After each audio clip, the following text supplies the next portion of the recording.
All right, everyone. Welcome to this little thing. I'm doing a set review on Innistrad Midnight Hunt for In the Eyes of Legacy, at least. What cards would be playable, what cards might be worth trying, and whatever else. And with me, I have the Jig is Always Up from Australia. He's one of my close friends, and he knows a lot about decks like Doomsday Delver, D&T, and Miracles sometimes in Legacy, and just in general, a lot of Legacy stuff like I do. So we're gonna get going on this. We're gonna try to talk. We're gonna try to like discuss all the cards that might be playable or somewhat playable, and then the cards we think that could see slots in Legacy decks. Anyway, Jig, let's get started here. Say hi. Hi, chat. We're just here to talk about which cards to destroy your opponents with. All right. So first card in the set is a white card, and I'm just gonna make a disclaimer. Just because you have a white card that's white and it's white, it does not mean it's playable in D&T. A lot of D&T players get overhyped about literally every white card that comes out, and that's not the proper way to approach things. The D&T main deck is like very tight these days. You have cards like Skyclave and just like Flicker Wisp where you really can't cut them because they're so good. So your 3-drop slot's really clogged. Your 2-drop slot's like somewhat clogged with Stoneforge, Thalia, and like Spirit Labyrinth. So there's not really a whole ton of slots in the deck. The sideboard has a little bit more flexibility, but main deck's pretty tight, and throwing bad cards in it does not help.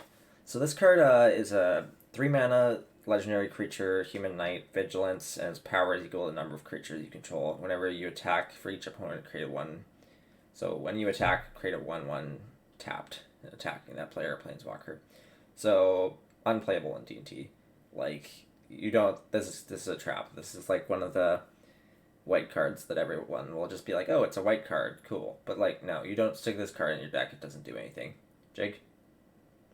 This card was printed 3 years ago before Unholy Heat was printed. Sure, this card would have been worth testing. It's just not what D&T wants to be doing. Against all the control decks, D&T just wants to out control them, exile all the win conditions, and either deck them, or just start casting creatures until they run out of removal. Because D&T plays like, well, it depends if you're playing 60 or 80 cards, but D&T plays at least like 25 win conditions. If you can kill all their win conditions, well, they have to kill all your win conditions, and there's no way anyone's killing 25 win conditions. So like, Yeah. Do this you card do? is sweet. Go ahead. It's kind of sweet. It's an X4, so it does dodge lightning bolt. It's just that, well, Unholy Heat exists now, so being an And X4 also, doesn't really mean it much. doesn't really accomplish what D&T is trying to do. Like you don't. D&T is kind of a taxing deck with cards that do that like remove things. You're not really like this card would be played in a or could be playable in like something more stompy like or like trying to get aggressive. This card's not really that good. I don't think it's better than Brimaz either, which sometimes used to see it play in D&T, which is a 3/4 and it makes creatures on attacks and blocks and has vigilance. It's very comparable. I Like don't think this that's card's the better thing. than This card Brimaz. is just a worse Rimez. Yeah. The next card we have is Blessed Defiance. I don't think this is worth talking about. It's not the Legacy power level card. The next card is Borrowed Time, which is, from what I looked at, it's like a reprint slash renaming of Banished Light, which it's not a Legacy playable card. It's sees play in other formats sometimes, not really. But next row down we have some sort of white card. I don't think it does anything. If like Coven, which is a new ability that says at the beginning of your does it always say this? At the beginning of combat in your turn, if you control 3 or more creatures with different powers. I think Um, it's I think it always says something to so do with different powers. yeah, it's definitely always three or more powers. So Coven's It's an not ability always that says if common. you control at least three creatures with different powers, do X. And Yeah. this specific Coven ability triggers at the beginning of combat. Yeah, that makes sense. And it gives it flying. It's a draft card. Cool. Next thing is Candle Trap. It's an enchant creature gets defender, and you can get rid of the creature eventually if you have Coven. Not playable in Legacy. There's Swords, Plowshares, and Path to Exile in this format if you need extra removal spells. You don't want to be putting this in your deck. The next card here is a 3/1 with Flash that disenchants if you sacrifice it and pay 1 mana. Again, we have Disenchant in this format and other cards that do similar things to this without having to pay a mana. I don't think this is a very good card. I would just play Disenchant if you need this kind of card in your deck. Next, we have Cathar's Call, which is. I haven't really read this card, but it was 3 mana, so kind of makes it hard to be playable in Legacy already if it's a 3 mana white card that isn't a creature.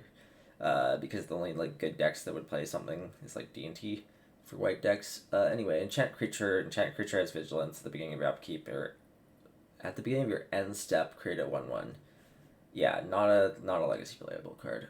Next card is if it's neither day or night. I can't pronounce things today.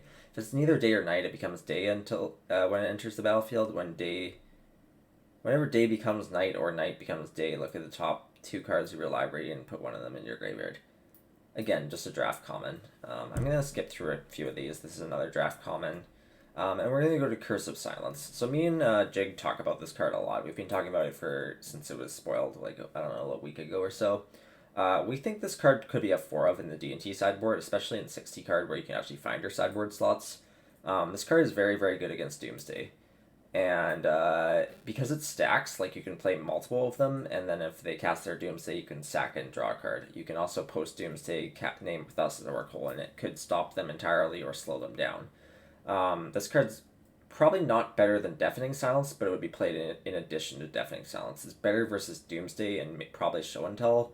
Well, it's probably better via. It's close. It's better. It's better than Deafening Silence versus Doomsday, and versus some Show and Tell decks. It's probably better in some situations. The fact that you can stack is just really nice. So like you don't really often want to draw more than 1 or 2 Deafening Silences, even though you should be playing 3 or 4 of them. Whereas this card, I'd be fine with drawing 3 or 4 of them in a game if I happen to draw them versus Doomsday or Show and Tell decks. So I think this card is a very test-worthy card in D&T sideboards, and I think you probably find a way to slot 3 or 4 of them into your sideboard. Jig? I'm just going to quickly talk into about what Doomsday's goal in the D&T matchup is. Traditionally, Doomsday wants to blank D&T's interactions, which is the turn 2 hate bear effects and the mind denial effects, which kind of come on turn two onwards. I understand you can technically wasteland your opponent on turn 1, but D&T's, like, if they wasteland you on turn 1, they're not really at casting spells or applying pressure. So it's just not a great strategy versus Doomsday, and because of that, Doomsday really wants to build a pile of fetch land, Oracle, fetchable land. They just want to like play the fetches and then just fetch out the lands and play the Oracle. And D&T is traditionally very poor at taxing creatures. Like if you look at D&T's Elf matchup, the reason why the D&T Elf matchup is traditionally terrible is that all Elves does is cast creatures at you. Like, but my deck doesn't tax creature effects. My deck just lets you cast as many creature effects as possible. And that's why Thassa's Oracle is very good versus Doomsday. Because unlike in the past where Doomsday had to cast spells after resolving Doomsday to win the game, which could be taxed by hate bears. Clarify. You said Thassa's Oracle is good versus Doomsday. I think it's good for Doomsday and it's good against D&T. All right. So yeah, it's good against D&T. My apologies. Is because it's simply a creature. And like traditionally the matchup was that A was Doomsday and part B was the other part of the spell-based combo, which has just become cast a creature. You can't interact with it. Yeah. Cursive Silence allows you to even name the Doomsday or the Thassa's Oracle, which if Doomsday wants to turn 1 Doomsday you, there's a limited amount of mana they can realistically put into the pile. They can't really take many draw steps first. Well, they can take a few draw steps, but they can't really put a lot of mana into the pile. Like it's just really hard to put like more than 5 mana into your pile at most. And if you're doing that, well, they Cursive Silence, you have to make an entire mana pile, which then loses to a shard port because a single port you can't cast your Oracle once again. So it's just very annoying for Doomsday to try and resolve their combo pieces once this. I also think it's actually much better than Deafening Silence versus Show and Tell. To clarify, when Jig and me talk about Show and Tell as a different deck, I think this is better than Deafening Silence versus Sneak and Show. A lot better. I think versus Omnitel, I'd rather probably have the Deafening Silence card. Just because it really, really slows down Omnitel a lot. Versus Sneak and Show, you really want to name their key cards. Omnitel can deal with this really quite easily, whereas Deafening Silence just putting them into 1 cantrip a turn, 1 spell a turn is really, really bad for them. But yeah, this card's probably very good against Sneak and Show would be my guess. Yeah. So against Omnitel, I just don't think it's like me and Nathan are going to disagree on this one point, but I just don't think it's realistic for Omnitel to get to 5 mana versus D&T. like especially with its mana dial being turned on in the late game. I just don't think it's I think if you name Show and Tell with this, especially once you play a Thalia and Show and Tell then becomes 6 mana, I just don't think it's realistic for them to get to 6 mana. If they start playing bounce spells, which I don't think they will. Yes, this card is much better and much worse against it because I will just cantrip and find a bounce spell and just bounce it. So if that becomes true, then yes, this card is much worse than Deafening Silence versus Omni. But I think currently, and the current Omni list, they're just going to struggle to get the mana to win through this card. So I think that's true against blue green. I think against blue white, I don't think I really want this card. And I mean, I'd 100% bring it in addition to the Deafening Silence, but I still wouldn't be playing it instead of. Um, and I think the reason for that is blue white first of all can play Echoing Truth, which is annoying about against both, but like more so blue white wants to cantrip a lot, and can Jig says can't get to like 5 mana realistically. Yeah, but you can destroy it. Like, and you can also just the thing with Deafening Silence that's often quite good is D&T sometimes won't cast it and then just put it in off the Show and Tell, whereas this card off of Show and Tell is not great. Because you're just left naming useless things. So like, yeah, Deafening Silence is going to try to be cast, but if you draw one later and you can't, you know the opponent like is not going to resolve, and you just need to put something in off Show and Tell. Deafening Silence can buy a turn or two, and it's really good. This card doesn't do a whole ton. I definitely would bring it in, but I just don't think it's better than Deafening Silence. So we can slightly disagree on that one, but I think it's fine still, and I think I'd be playing it as a 3 or 4 of in the D&T sideboard for sure. Okay, let's move on. Like, just a quick note, like D&T Yeah. just has your sideboard room for combat matchups. Don't be playing many sideboard cards for fair decks in D&T. You simply don't need it. Just You play just your 4 crush them, Skyclaves yeah. main deck. Just play your Stoneforged Mystics. You will beat the fair decks.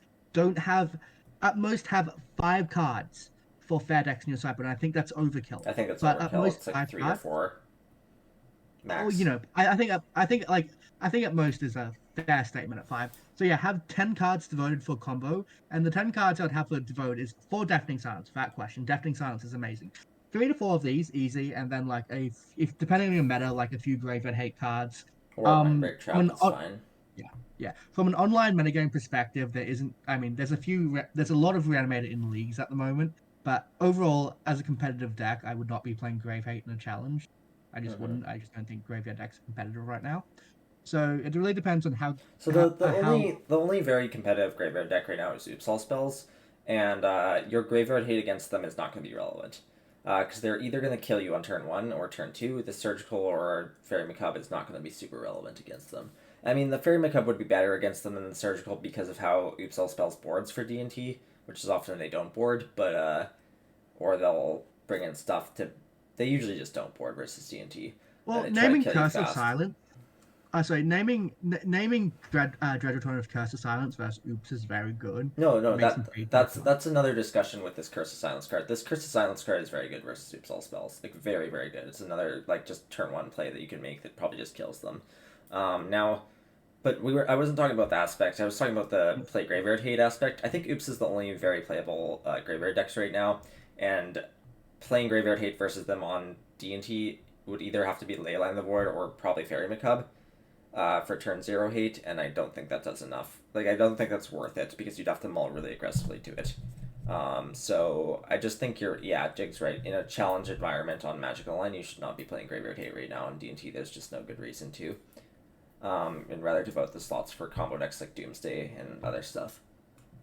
Alright, this card's another useless card. And then the next card I wanted to talk about was Fateful Absence. Oopsies, why did I do that? But anyway, this card I've heard people talk about in Bomberman sideboard against opposing Karns. Yeah, I think this card's fine in Bomberman, which is not a it's not a very good legacy deck right now. I don't think it's playable on Magic Online in the meta that's like so Delver and good deck heavy. In a paper meta, it's probably fine, whatever. If you're playing at your LGS, Bomberman's a fun deck. It could be played. I think this card's a sideboard option for sure. I don't think it's great, but it's fine. I don't think any other deck I can think of in Legacy would want to play this card. Giving your opponent like a clue to draw a card is really not good, and there's really a lot of better options that don't involve doing this. Destroying Planeswalkers in Legacy also isn't the biggest problem. There's not really a ton of like very good Planeswalkers right now. Like Oko's gone. this card would have been good when Oko was around. Oko's gone now. We have Skyclaves, so and cards like Council Judgment too. You just don't need to do that on 2 mana really that badly. Anyway, you want Just to a talk small about it? note. Prismatic Ending was also recently That printed. too. Between Prismatic Ending, Skyclave Apparition, and Council Judgment, white decks in this format just don't need this card. Yeah, Like, I understand Mono White Bomberman that can't play like Prismatic Ending might be an argument for, but like honestly, that can probably generate use its Mox Opals and Lotus Petals to probably kill a Khan with Prismatic Ending if it probably so not, chooses but to. maybe.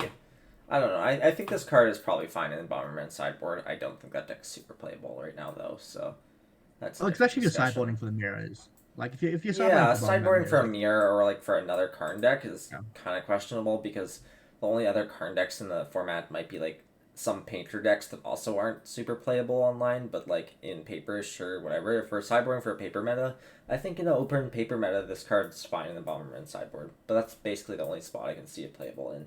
I don't think this is a legacy card. I think this is maybe in other formats. We've got some pump spells and some other random draft chaff. More of that here. There's this adversary, which I don't think so. People were saying D&T for this, and this is another thing where I'm just gonna go back and say, not every white card is playable in D&T. Thinking that way is not a good way of thinking. So this card is a 3/1 with lifelink for 2 mana that you can pay when it ETBs. You can pay 1 in a white any number of times, and then it enters with like counters that like a counter that doesn't mean anything besides for representing that it gets plus like other creatures you can or creatures you control get +1/+1 for each counter on it. So D&T doesn't want Lord effects. Like it really doesn't need that kind of effect, and there's no really other deck that would want this either. So not legacy playable, but maybe another format.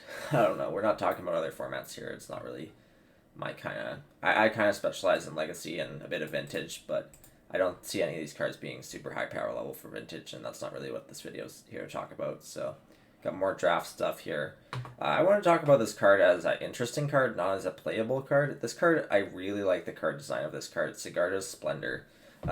Note your opponent's life total as it enters the battle, or note your life total when it enters the battlefield, and then your upkeep draw card if your life total is greater than or equal to the last noted life total, and then note your life total again. Whenever you cast a white spell, gain 1 life. So this card's not playable in D&T. Again, this is another thing where people are going to be like, oh, sideboard D&T, it's a white card that could come in versus control. Well, guess what? You literally large control already, and this card doesn't accomplish anything. Like, you don't need to draw cards versus control, you just beat them. Like, this card is very cool, though. I really do like the design on this card. I don't think it's a legacy playable card. Jig? So if this card was 2 mana, I would consider it. Yeah. But they wouldn't print that card in standard at 2 mana. Like that card would be No. insane in standard, and maybe Pioneer at 2 mana. But this card was 2 mana, I would consider it. But it's double that, so no. Even at 3 mana, it would be like, I don't. You wouldn't play it, but you would like put it into more thought. But at 4 mana, it's just there's just way better cards to be doing. You could even play Cataclysm, which I don't even think is very good right now. But like, I think this card's not at in a legacy play. It's not legacy playable at 4 mana. It's a Guardian Savior. This is a 5 mana card. Again, it's mythic, so everyone's gonna be like, oh, D&T. No, don't play 5 mana cards. Urion being an exception where it's in your sideboard, and I still don't think it's correct to be playing Urion, but that's a different discussion. This card is cool, but like it really doesn't do anything for Legacy. Then we got some more draft cards. Jig wanted to talk about this one, Sun Gold Sentinel. I don't think it's playable, but Jig wanted to mention it, so go ahead, Jig. I agree this card isn't playable. Like it's very, very close to being playable. Like it's a 2 mana 3/2, which is what D&T really wants to be seeing is the stat lines of D&T cards being pushed. There's 2 upsides. Um, the unfortunate thing is Coven is one of the weakest. Well, Coven's a really weak ability. If that was another generic set ability to turn on that protection ability, this card would be very, very considerable. Yeah. And so the other thing this card needs to do is it exiles up to 1 target. It needs to exile an entire graveyard or exile up to 3 targets. If Yeah, it like did 2 or 3 both those two targets. things, One is a little slow. it's just a little So slow. And again, this is sort of fine against some of the graveyard decks that aren't good. Like I don't think this card's playable. I think there's like if you're using this as a graveyard hate spell that's a creature as well. I think this card's like Remorseful Cleric, Sanctifier, and Vec, stuff like those cards that are just better than this card. The protection ability again, like Jig said, is kind of irrelevant because like controlling three power different creatures, not impossible in D&T, but like you could either easily have a Mother Runes, like a Wisp and a Thalia, but like it's a little slow and just doesn't really accomplish anything. So So I just want to address that point quickly. The requirements to turn this on in D&T is to control a mother, basically. At that point, when you control a mother runes, you don't really need the the protection ability, and protection, that's yeah. kind of the sad thing. Is that like the only way to really turn this on is to have either a Stoneforge, a Thalia, or this. At which point you probably have a Kaldra in play, and Kaldra will just take over the game anyway. Yeah. And like, but seeing this card design in white is very optimistic. This card is a card that this shows they're trying to print powerful white hate bear effects and trying to push them to, like they did with the Simic and red cards recently. So hopefully, like, this is a very good sign for the new Thalia. And that's one of the reasons I want to talk about this. They're putting this on a non-name character. Imagine the new Thalia we're getting next set. I don't know if it's next set. Do we know it's next set? If there is a Thalia? I mean, it should be next set. It's the last Innistrad set. Alright, well, we'll see when that comes out. I wanted to talk about this card. I actually found this card really interesting. This is an effect that's like, what's the card called? It's played in Modern. The Timely cards. reinforcements. Yeah, that card's sometimes played in Modern sideboard. I don't think this card's playable in Legacy, but I think it's a interesting card. So Sunset Revelry says it's a sorcery. If opponent controls more life, gain 4. If opponent controls more creatures, create 2/1/1 humans tokens. And if opponent controls or has more cards in hand, then draw a card. I think this card's interesting. I don't think it's playable in Legacy for sure, but like it's definitely an interesting card. It's interesting how it compares to Timely, and it's kind of a bit of a flashback. But yeah, that's about it on that card. Moving down, 2 mana, exile target spirit, creature with disturb or enchantment. There's not enough creatures with disturb that are problems in this format. I mean, it's a new card. Like disturb is a new mechanic. I don't think it's very good, particularly. There's no spirits in this format that are really scary, and not really enchantments that you need to exile that you can't just play disenchant for Council Judgment. Unruly Mob's a reprint from a long time ago. This card's not playable. Blue. So this card's nothing. Let's talk about Consider Jig. Consider if you read the card like Surveil 1, Draw 1, you're like, oh, Legacy has much more powerful cantrips than this. Why are we even talking about this card? Well, so the Doomsday Discord likes to experiment with piles and, discuss like potential printings. This card is what we've wanted for a while. So what this card allows you to do is allows you to kill off a single blue mana, much like Brainstorm does. So once you resolve your Doomsday, you can cast Consider, bin a Deep Analysis, and draw a Lion's Eye Diamond. Play a Lion's Eye Diamond, crack for triple blue, flashback Deep Analysis, draw 2 cards, play a Petal, cast Thassa's Oracle. And you can That also pile cast. empties your whole pile, right? Well, I mean, if I put a Cycler into it, I didn't mention a Cycler, but it basically It kills your can. opponent's one card. It will empty your pile if you put a cycler into it. And I think it So, can like, also, unlike Brainstorm, you need one other card in hand in addition to the blue mana kill. This card you would not need another card in hand, correct? correct. So this enables Doomsday more same turn kills on Doomsday, which is very favorable against Delver decks because there's a card called Lightning Bolt.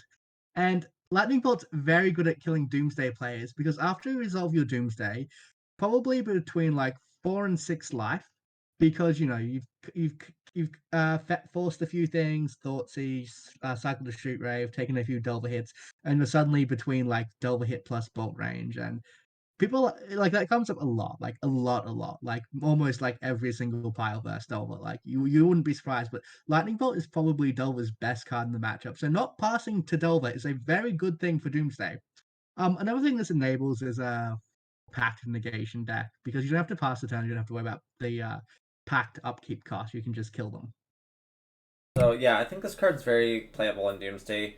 I hear Doomsday players talking about testing between 1 and 4. Obviously, I think different builds are going to play different numbers. I don't know.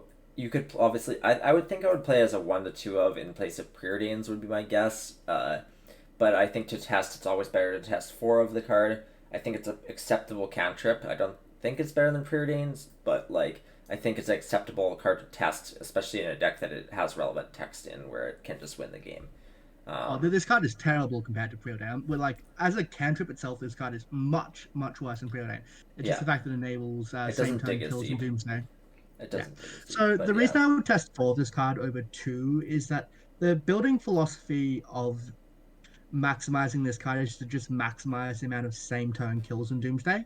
So if you maximize the same percent, if you maximize the chance of winning the same turn you cast your Doomsday, you can maximize your efficiency of Pact Negations and not dying to lightning bolts. And that's why I think you need 4 of this card. I understand why people are going to test 1 of this card and like 2 of this card, but I just think it needs to be a 4 of. So my opinion on testing, and I don't know if this always will be a four of or if it'll end up as a four of, but I think with a card like this where it's like on power level where it's fine to test and not like you don't lose out on a ton by losing down on preordains and losing some other slots. I think I would definitely test this as a four of. I don't know if it ends up in a build. I think some builds, yes, could play four of and go on more packs and some, but a lot of other builds might end up on one to two of, maybe even three of in that area at the end. But I think this card is definitely going to Completely be a. agree. Completely I think agree. this card is going to be a very good card for the future of Doomsday, and definitely something you want to consider for your future lists. All right, let's move on to the next Pun card. intended. Pun intended. What did I say? You said consider in your lists. Oh god damn. All right, sure. Cursive Surveillance. It's a curse that does nothing. It draws cards for each curse. Cool. 5 mana. You're not casting this in Legacy. Legacy Curses is a deck that one player plays, and it's fun for paper players that are casual. It cannot beat Delver for the life of it, and can't really beat a ton of other things. It's probably a below 50% win rate deck. It's fine, whatever. We're not really going to talk about this very much more than that.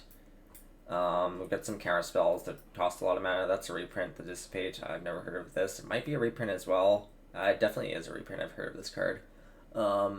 I've just never seen it. It's a new art. I think both of these are new arts. But anyway, they're not playable in Legacy. The next card here is another 5 mana card that's not playable in Legacy. This card says return a creature to its hand if it's CMC 3 or less, draw a card.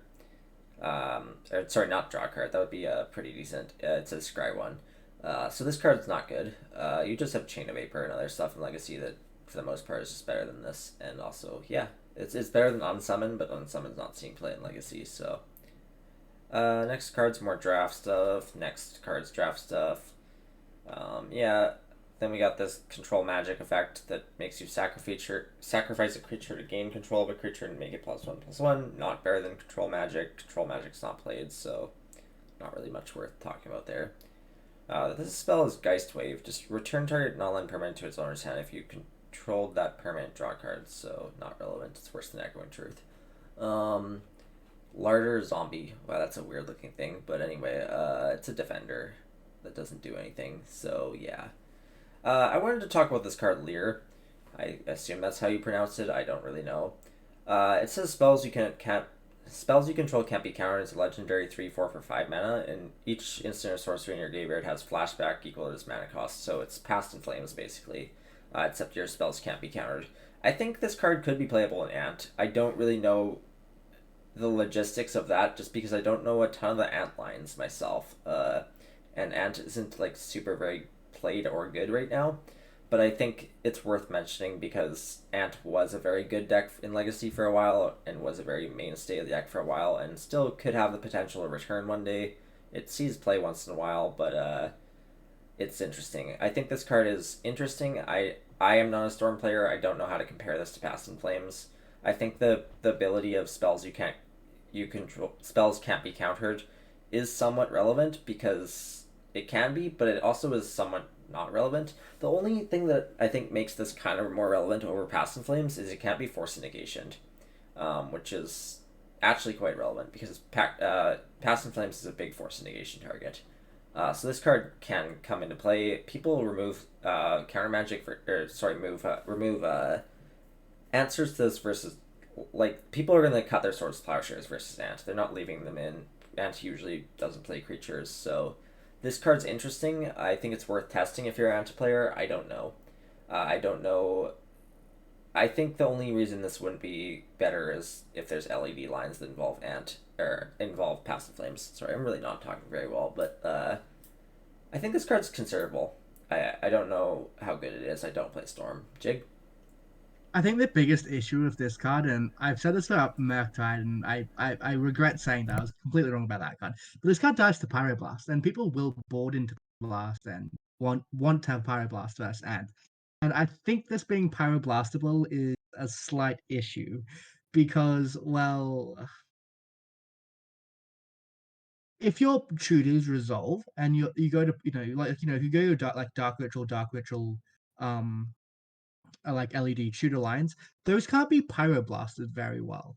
So like you're just kind of exposing yourself to more types of interaction by getting this card against like Delver decks because they may not have a force in hand, but they might have a pyroblast. And the thing about yes, Past and Flames won't be might be counted, but if you put a shooter on the stack to find a Past and Flames, most people are smart enough to counter the shooter, right?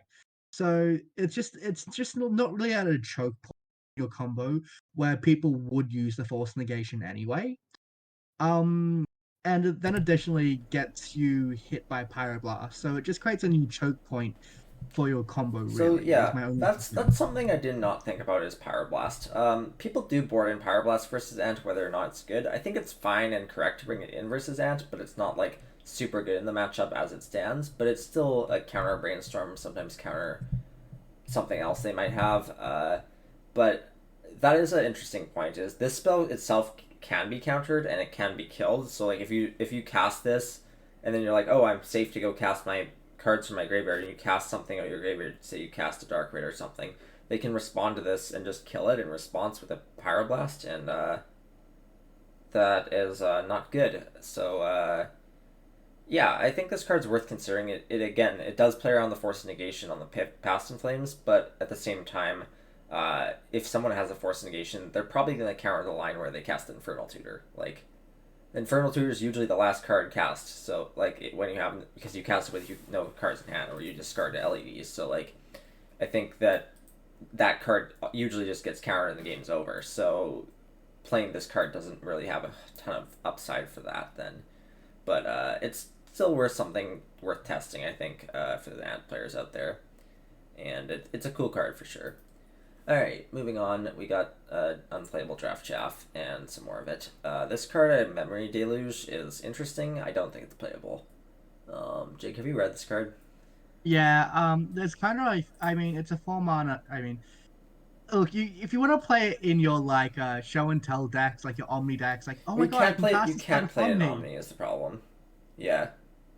You can. But like the only way I see these like 4 mana tutor effect, sorry, 4 mana tutor effects playable is like an Omni decks, like Dawn from like it's just basically Yeah, sort of but the instant problem Dawn with from Jig is you can't Dreams. cast this off Omni. Like if you cast this off Omni, it does nothing, right? You haven't paid mana to cast it.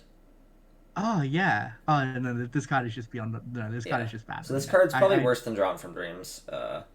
yeah. So I I think did. it I is forgot. actually Yeah. just worse than Drawn from Dreams, besides for Yeah. being an instant.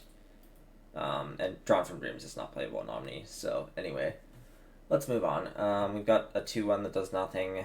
This card says when it enters the battlefield, you cast a spell from your graveyard, create a 1/1 with flying, and can only block flying. Cool, whatever. Spirit Lord. There's lots of Spirit Lords out there. This card's interesting, but not very good. We've got Otherworldly Gaze, and I read this card at first like, holy shit, this is another Ponder, and then I realized, oh wait, it's not. I thought this was going to be like Consider, where you draw a card at the end of it all, but like, it doesn't. It just reorders your top bunch, or I mean, yeah, you reorder your top cards and put some of them in your graveyard and you can flash it back. It doesn't actually draw a card. I don't think this card's very like I can't think of a place I would play this in Legacy. Jig? It doesn't draw a card. Cantrips need to draw a card. Yeah. Like we have Ponder and Brainstorm in this format. Why would you even consider this? And Preordain and now Consider, so like yeah. You also yeah. I mean Consider is just better than this if we're talking 1 mana cantrips, so or Opt. I'd play Opt over this. But anyway, some more draft chaff here. More of that here. We've got the 5 mana card. 5 mana cards have to be really fucking broken in Legacy, or else they're not good. This card doesn't do anything, so that's cool. We got the Spirit. Jig talked about the Spirit as being maybe playable in a Delver shell. I disagree because I think Brazen Borrower is better than it. I was talking in standard. Oh, you were Stop talking about talking standard. legacy. I Oh, was I thought you talking were about talking about standard. The legacy. card's garbage. So I'm just like, Jake might have been talking about legacy because Delver Secrets got reprinted, or it might have been talking about standard as a playable, which it probably is. But like, I thought he was talking about legacy, and I was like yeah, so no, I was confused the talking other about day standard Delver. because Like this is because they can't Delver play Delver both. did just get reprinted in this set, so it'll be legal in standard. So he confused me with that. So that's my fault. Anyway, we've got this interesting 2 mana card. It's not legacy playable, but it's definitely an interesting card. I really like to design. It can draw a card. If you have 13 or more cards in your 13, it has to be exactly 13 cards in your hand in your upkeep. You win the game and you have no maximum hand size. Interesting card, not legacy playable by any stretch of imagination. Some more interesting draft cards here. Black looked really weak in this set when I was looking at it. There wasn't really anything I saw that really jumped out at me as like good cards. This card's interesting, but not good. This Champion of the Perished is a flashback to whatever the other one was called, where it's a human that does the same thing, but this one's for zombies. There's no zombie deck in Legacy. I don't see there being a zombie deck in Legacy. You just don't have zombies that are good. Comparably, there's humans that are good, like Thalia and other cards.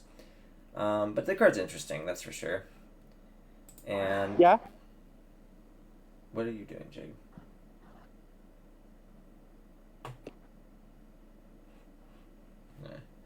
Anyway, so yeah, then when Duress got reprinted, that's pretty cool. I like the art on this a lot.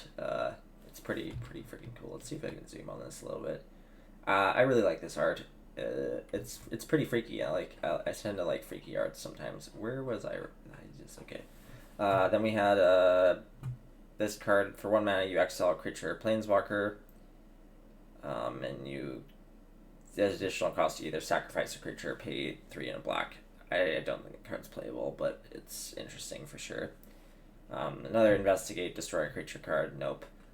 This card does nothing. This card, this Giza, I really like the design on this. I think this is a cool card for Commander. I don't think it's legacy playable though. It's a 4/4 for 4, and 4 mana and a black card in Legacy. Not that good. We've got some other random draft stuff. Then we have another Jadar, which I've never heard of. Is that a new character or something? Not sure. Tell me in the comments, whatever. I don't think it's like Legacy anything.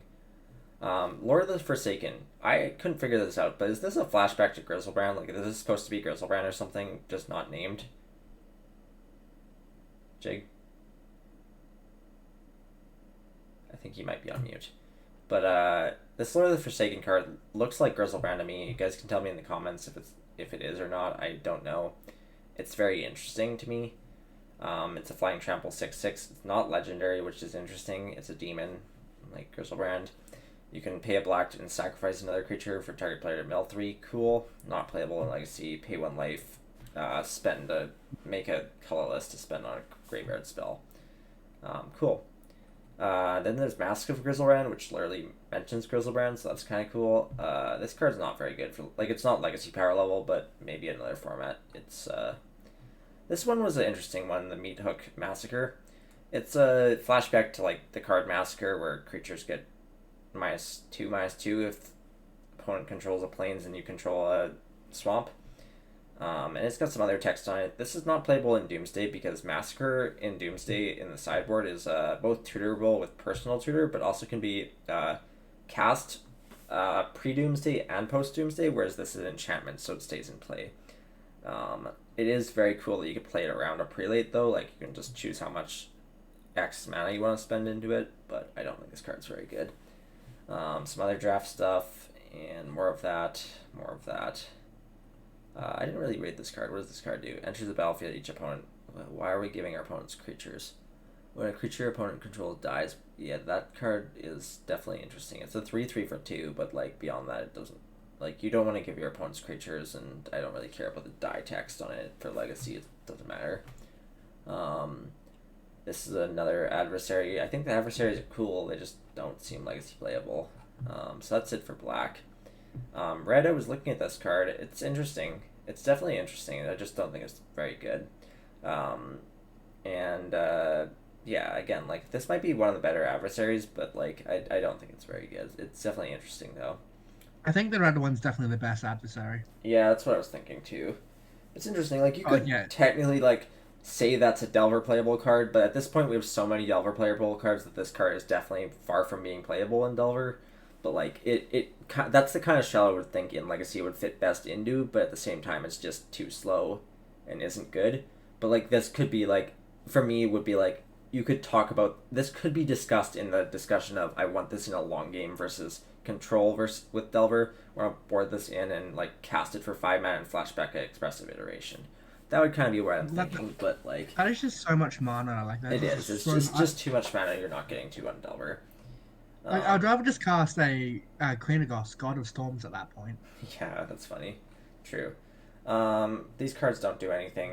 Then we've got this curse. This curse is for Shaken Faith. Um, this card's interesting. So I don't actually know how this works against Storm. I was trying to figure it out myself. So when they're when the player casts their first spell, their second or more spell for the turn, they take 2 damage. Enchanted Yep. player, and then whenever they copy a spell, they also take 2 damage. So how does that work with the tendrils actually on the stack? Like if they cast the Um. tendrils of agony, how does the copying ability like this stack with the copying and the actual drain of life? Um. I think it goes on top of all the other stacks. So you have your stack of Tendril Drains, and that on top of that, there's a stack of Curse of Shaken Drains. So okay, you have a Okay, so how it will resolve is you cast your Tendrils of Agony card.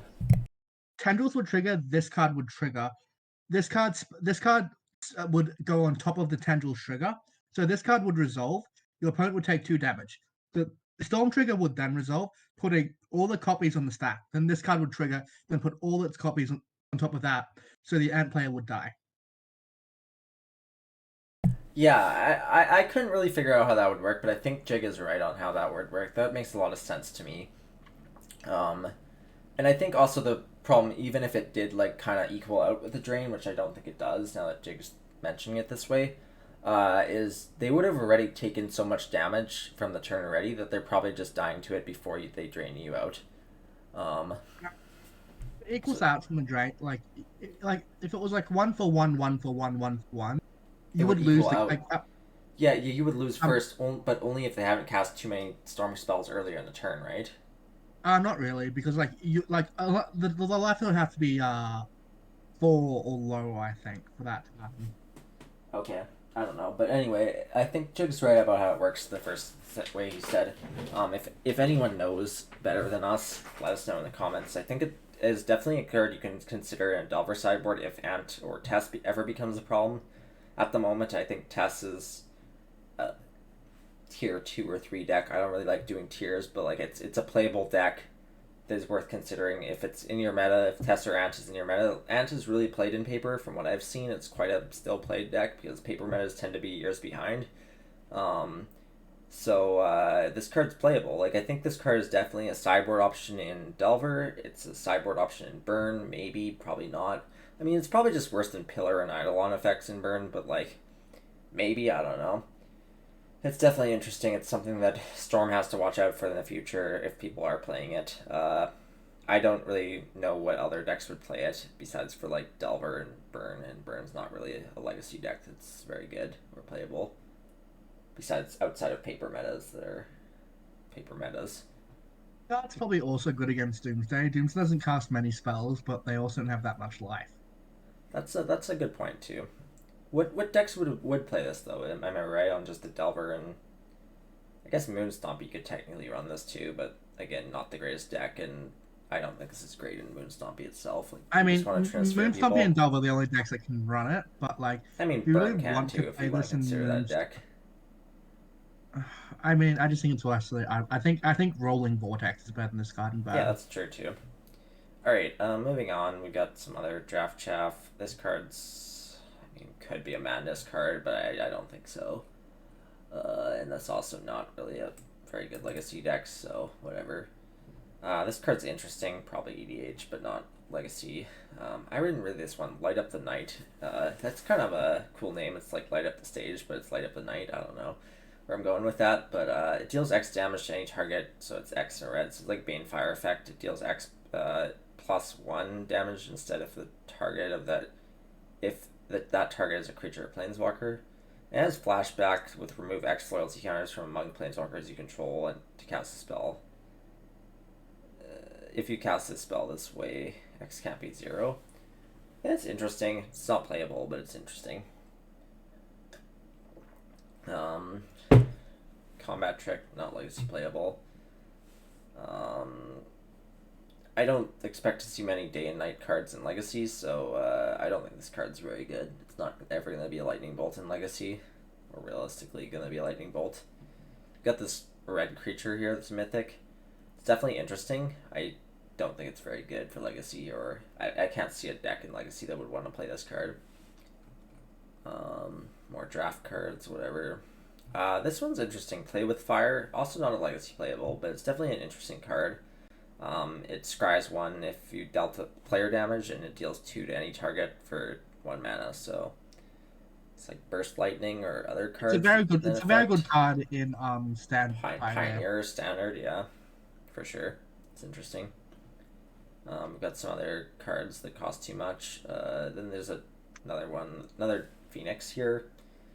I don't really want to talk about this day or night mechanic. It confuses me. It's never really going to see play in Legacy, so whatever. It's a 4/4, or it's a 4/2 for flying for 4, and probably has some other text that isn't relevant to Legacy. Got a Thermo Alchemist reprint, which is really cool because that was one of the cards I used to play when I was playing Kitchen Table Magic 6 years ago or more. So it's cool to see a reprint as always, but I don't know. It's just not a Legacy card. Just what all Pauper players want, an uncommon printing of the card they can play in the Pauper deck. Uncommon? What do you mean? Yes.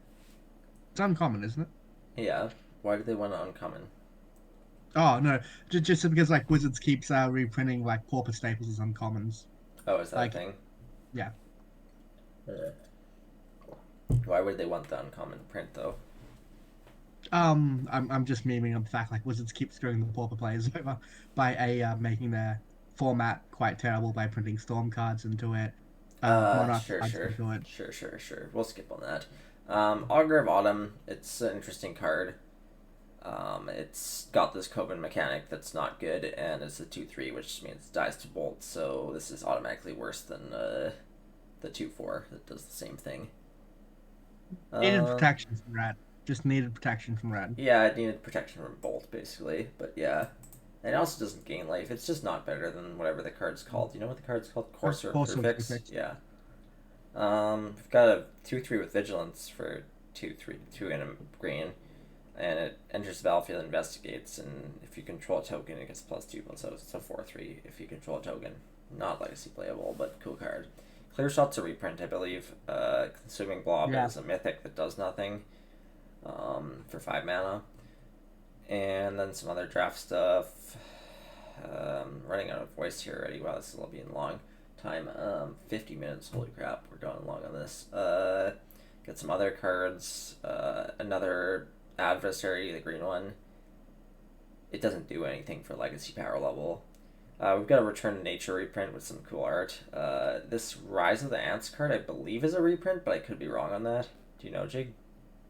I wouldn't know, but like it's 6 mana. Like you're not casting it. How do you figure out? It's a draft bomb, and that's it. Oh, it is probably a draft bomb. Yeah, it seems good.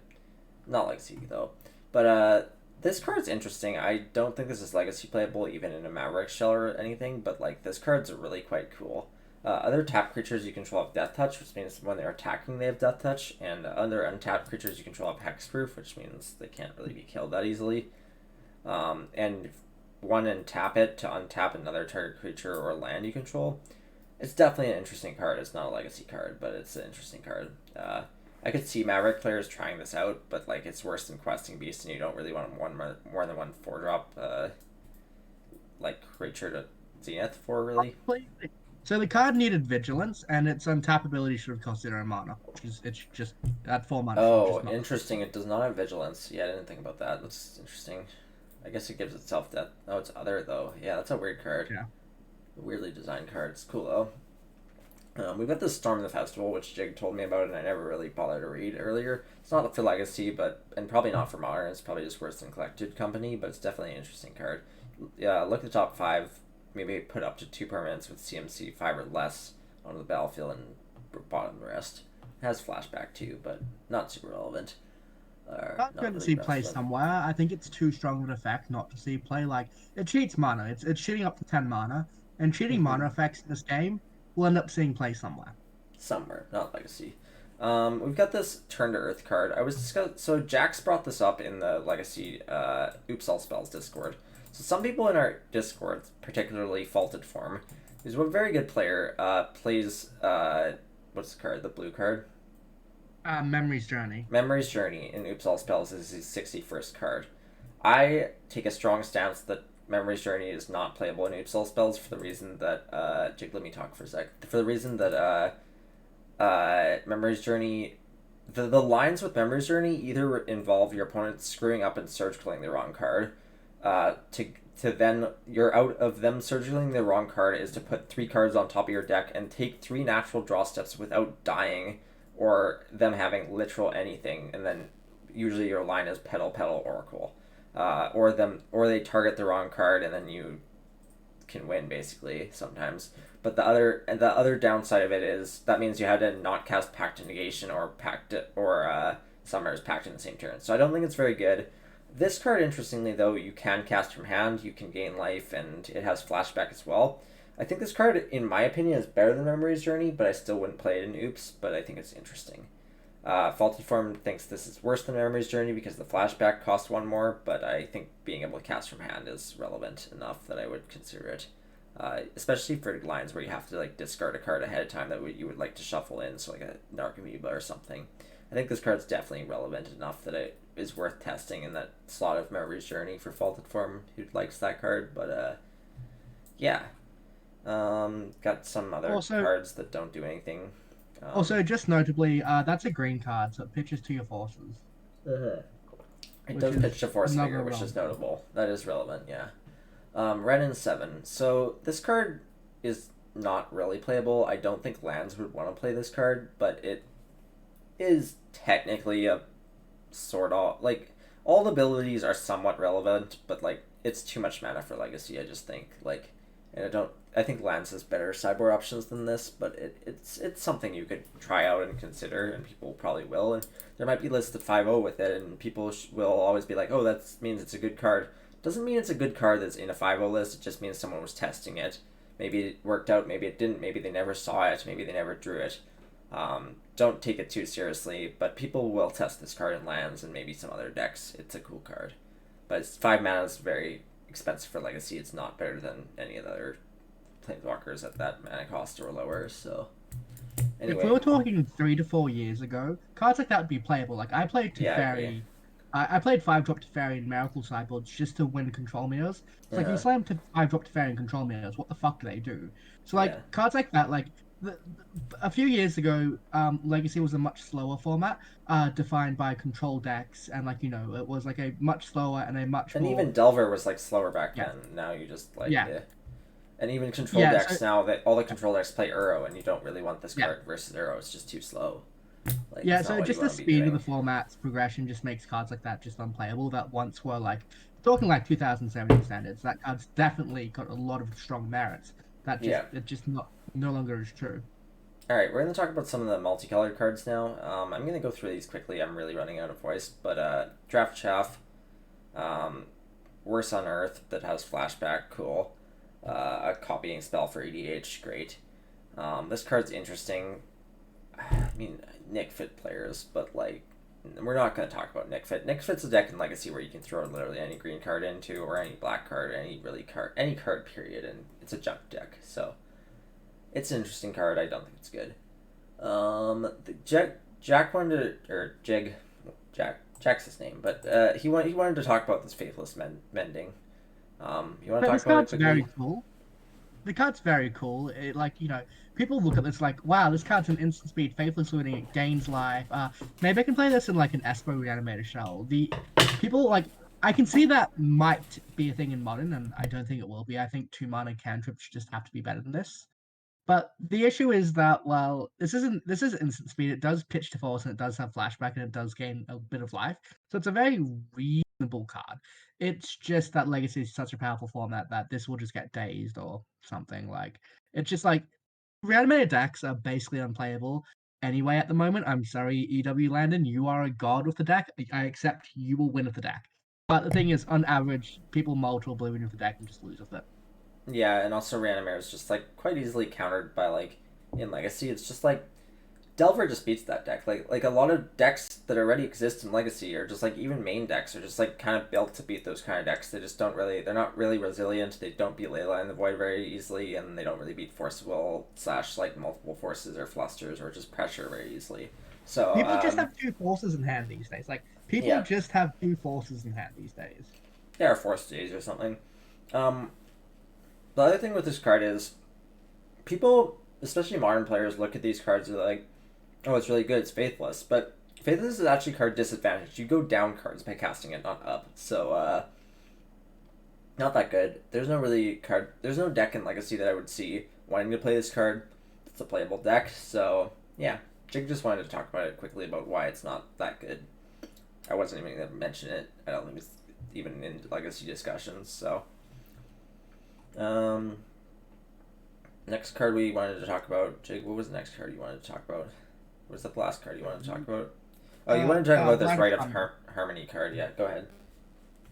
So this card's interesting. It's a 2 mana Glimpse of Nature, but triggers on creatures entering the battlefield, which is useful if you want to fetch your Dryad Arbors. It triggers off you just playing your Dryad Arbor. And the reason why this card's interesting is it has flashback on top of it. So whilst it does seem a bit mana intensive, it might be a good sideboard plan for elves because you just sideboard into it and your opponent. I mean, it's kind of like Past in Flames, like where you had to counter it twice. I understand like this card gets force negation and like uh like you then you get the flashback, but force negation is kind of a bit low in usage right now compared to its traditional usage because people are trying to win Delver Mirrors. So this card, the fact that you can cast it twice just means it's a very good grind plan. And like I'm not entirely sure if it will end up being playable in elves, but it just seems like a card elves could sideboard to have a more grind package if they wanted so. So, as someone who does play, or used to at least play a lot of elves and a lot of Legacy elves, especially when it was good for a while, um, I don't think this card's particularly good for elves. I don't really think they need more of these effects. And I think there already is like Beckon Call or whatever, which does the same thing but doesn't have flashback, and it's blue green. But blue white's or green white's technically more relevant, but I don't think this card's playable. I agree with Jig for the grind plan sideboard, but like I don't think that's the plan you need to be going on for sideboard cards all that much. It probably is worth testing in your elf deck. It's better than some of the other elf cards that the elf group on Facebook mentions all the time. That I had left recently because the group is nasty and garbage. But anyway, uh, let's move on.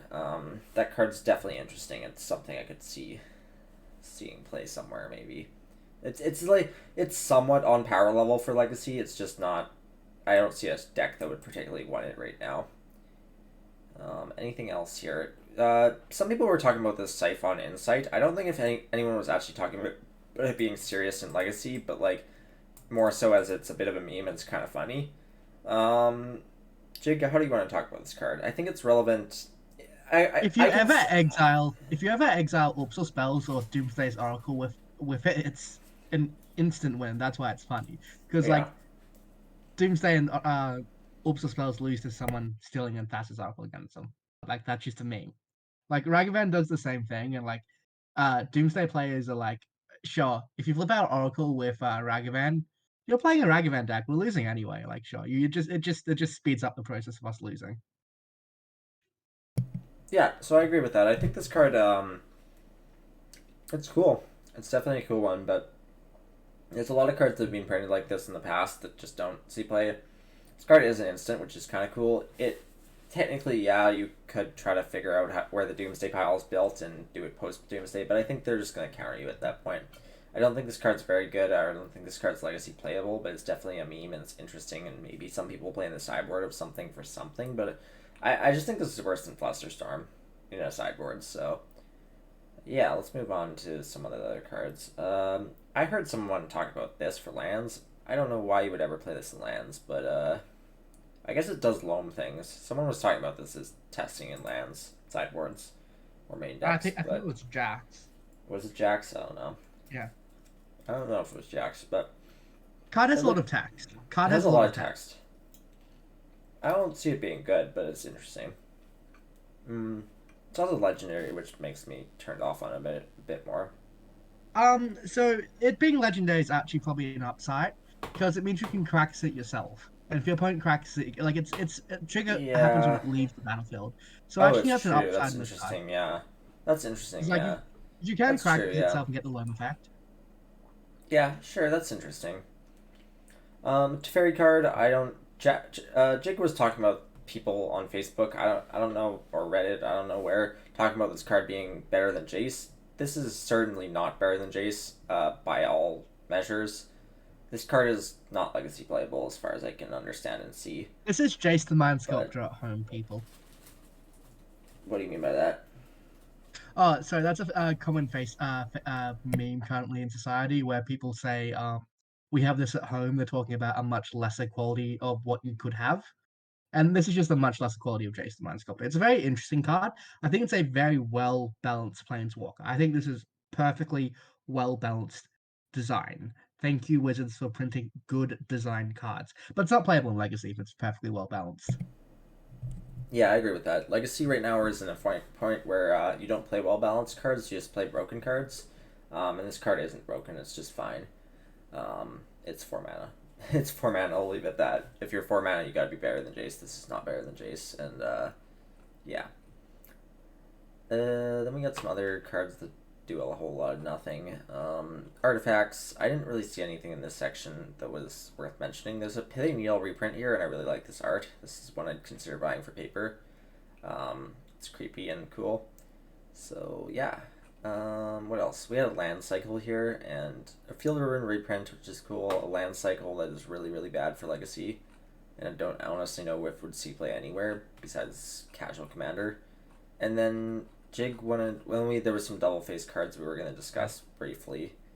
Um, I don't think these were any of them. The There was Delve the of Delver of Secret card. Secrets reprint. Yeah, this card's You think got some cool art. I don't like this art personally, but it's definitely cool, and don't really look forward to seeing this. It's gonna confuse me in paper, but it's a cool card. It's kind of falling out of Legacy Delver already. Like Legacy Delver is becoming Delverless Delver or a 2 of Delver of Secrets, which I think a lot of us knew was going to happen eventually. The power creep on Delver playable cards have gone up recently, and like there was a point where a lot of people, I mean, it wasn't a lot of Magic Online players. It was a lot of paper players saying, "Ooh, if you're going to ban cards from Delver, just ban Delver Secrets." No, Delver was never really the problem recently. It's always been Daze and the other high power level creatures, and they just keep printing more and more higher power level creatures to the point that a lot of Delver lists play either 0 Delver or 2 Delver Secrets these days because it's just the worst of your 1 drops. Um, and Delver is never going to be banned now because, I mean, if it does, that's just a if really Delver dumb got idea. banned, it'd be like the biggest slap in the wrist possible. Ragavan and Dragon Rage Channel, like Ragavan and Murktide, are probably the best cards in Delver, and Dragon Rage Tunnel is a very close third. Like Murktide is insane. Like holy fuck, it's a 2 mana 8/8. Or a 7 Just 7 or 6 6. It's just a nutty card. yeah, Mostly a 7 7 or yeah, 8 8, though. It's really good. Alright, yeah. let's Like move on. We've got this card that I don't know why people are even talking about this card. It's not good for Legacy. Maybe they're talking about it in other formats, but I don't know. What's this thing that I do? I didn't read it. Nothing cool. What did people talk about this card? I don't think people were talking about this card, but where are we here? This art is fucking so that sick. card's a blue mentor is why they're talking about it. Oh, why? So it's front side. So whenever you cast instant or sorcery, make a 2/2. So it makes 3/3s because you then flip it. So it's basically it basically spits out 3/3 tokens.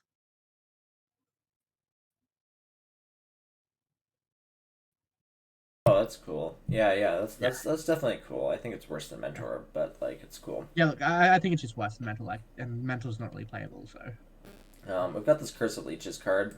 Um, Again, you've got a card that is castable in Legacy Curses, and that's relevant to the deck. Like having spells that are castable is relevant to the deck because so much of the deck is dead half the time, and yeah. But Legacy Curses is not a very playable deck. There's like one player who plays it. Sorry, Repeal Cheap. I love you, but like this that archetype is not so good. But it's cool. It's a really cool deck. It's a really fun deck if that's the kind of thing you're into. Uh, I recommend checking out his list. It's cool, but like I don't think this card's playable in Legacy beyond Curses, which is I don't think a very playable deck. I think Jake would agree on that. But it's cool that it can flip into a creature too. Any Chalice of the Void deck in Legacy, I'm sorry to you Chalice players, it's just not your time anymore.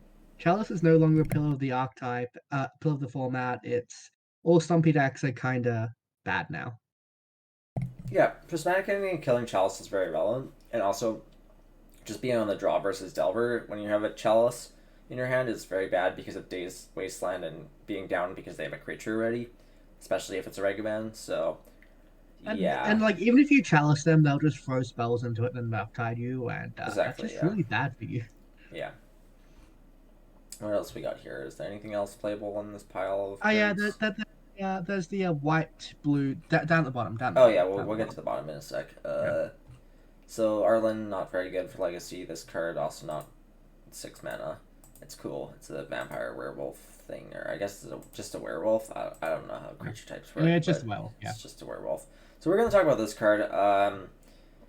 It's a ground seal on a creature that's a 2/3 and it's legendary with lifelink. So it's got a text on it, but like the only deck that can play this is Espervile, and again we're in this situation where there's only one Espervile player on Magic Online and he doesn't really put up huge results with it. Like the deck's cool and all, but it's just not work better than D&T. Like it has the problem of having a clunky mana base and not just being able to like keep going as much as D&T can. Um, and Yeah, your cards are less so this hate card is a those. very good card. This card is It, like that this card as a card is a very good card. It's a 2/3 lifelinker at 2 mana with relevant text, and on top of that, when you kill it, it has additional value.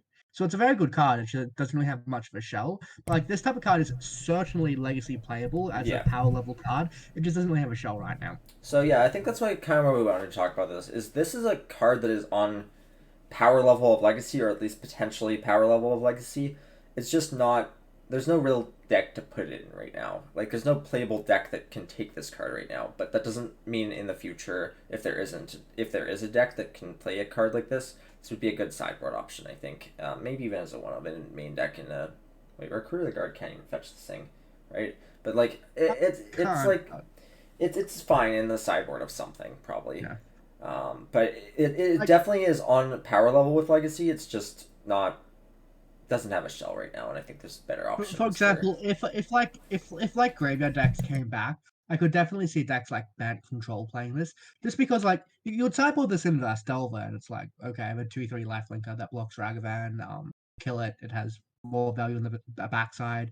A 2/3 life link for 2 mana is good versus Delver. Um like sure it's 4 mana flashback, but Ben can get to 4 mana, especially with Carpet of Flowers, and then it blocks Delver on the back half. And like even if they want to, kill it again, like they've Is it wasted two flying? Oh, it removals does. already. Wow, yeah. Yeah, So it's an interesting card. I think it's very interesting and playable-ish, but like not in a deck right now. yeah. There's Beyond just no that, graveyard decks really. yeah, not really. Jake wanted to talk about this one because there's a deck called Nick Fit that's kind of a meme in the Legacy community. It's not a playable deck right now or ever really was, but it's a deck that kind of likes to sacrifice things to make things with Veteran Explorer, Cabal Therapy, and get value. It's like a value deck. It can be played in. It's green black based, and it can be splashing any number of colors basically. It's never really a playable deck, but it's bit of a meme. Jake wanted to talk about this because he just thought it was This worth card's a mentioning. good sack outlet on a land for a lot of decks that want a sack outlet. And the payoff is actually semi decent. Like it does flip into a semi decent card.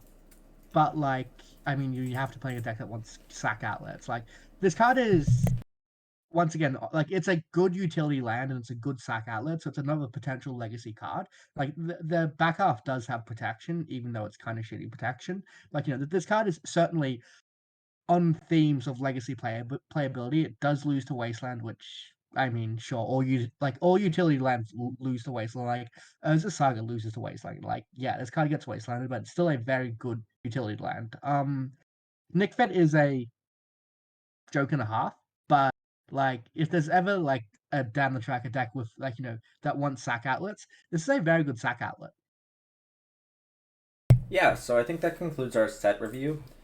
This set comes out on Magic Online on September 16th, I believe, which is actually 4 days away, which is pretty soon. I'm pretty excited to test the Cursive Silence card in D&T, and I'm sure Jig will be testing Consider in Doomsday. As for the rest of the cards, I just didn't see a whole ton of like playable cards. Again, we got like maybe 4 or 5 testable cards, but like as for the playable cards, I think it's just Consider and Cursive Silence, and they're both like not big cards. They're just like small number cards. Like Consider could be a 4 of in Doomsday, but it also could be a 1 or 2 of. Cursive Silence is just going to be a sideboard option. So this set's not that powerful, which I'm actually rather excited about. I'd rather Legacy sets, or rather standard sets going into Legacy, not be freaking breaking the format, because that's not fun for us. We'd rather play with our old cards most of the time. Oh, Or have new exactly. cards Like that are fun, but not just break the format in half. So, exactly. Like this is exactly what legacy. Like the Eldraine Theros Ikoria meta was a complete shit show. Like mhm. you had Oko, Once Upon a Time, all that garbage one set, then Uro, Underworld Breach, Thassa's Oracle the next set, then Companions the set after that. And I can't tell you what was the more biggest fuck up: the Underworld Breach, the Thassa's Oracle, the Oko, the Uro, the Lurrus. I mean, the answer's the Lurrus, but like easily the Lurrus, but like uh, still 3 sets in a row. That was catastrophe. Yeah, that was pretty miserable. So I think that's going to conclude our set review. Thank you for everyone who's watched this. Hope you enjoyed us shit talking some random legacy decks that are just not playable right now. And if you have any comments or things we got wrong or you think we got wrong about cards, mention them in the comments. This is going on YouTube. I definitely will pay attention to my comments. I'll try to get back to you. And if we got any rulings wrong, like on that curse of like the red curse, please let me know. I don't know if Jig is right. I Yeah, think like he's right, I'm but only we're like not entirely 90% sure. certain that's how it works. Like I'm So only like, like yeah, let yeah. us know. Thanks for checking this out. I don't know how many people are gonna see this, but I tried. See you guys around. Bye.